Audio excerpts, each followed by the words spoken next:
முன்னாள் அமைச்சர் செந்தில் பாலாஜி மீதான வேலைக்கு பண மோசடி வழக்கில் அவரை விசாரிக்க அனுமதி கோரி அமலாக்கத்துறை மீண்டும் தமிழக அரசுக்கு கடிதம் எழுதியுள்ளது. முதல்வர் விஜய் தலைமையிலான புதிய அரசு அவருக்கு அனுமதி வழங்குமா?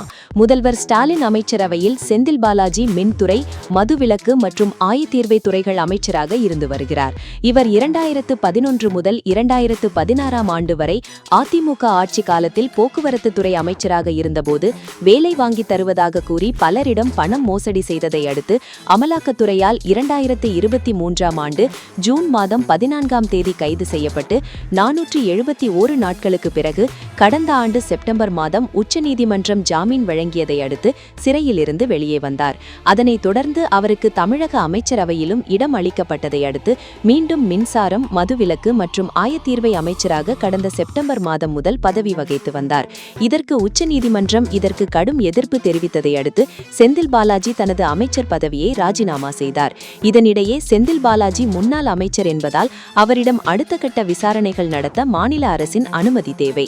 இது தொடர்பாக 2025 ஆண்டு மே 25ஆம் தேதி ஆளுநராக RN ரவிக்கு அமலாக்கத்துறை கடிதம் அனுப்பியது. ஆனால் 2025 அக்டோபரில் ஆளுநருக்கு அப்போதைய தலைமைச் செயலாளர் எழுதிய கடிதத்தில் மாநில அரசுதான் அரசு ஊழியரை விசாரிக்க முடியும், அமலாக்கத்துறை தமிழக அரசுக்கு தான் கடிதம் எழுத வேண்டும் என தெரிவிக்கப்பட்டது.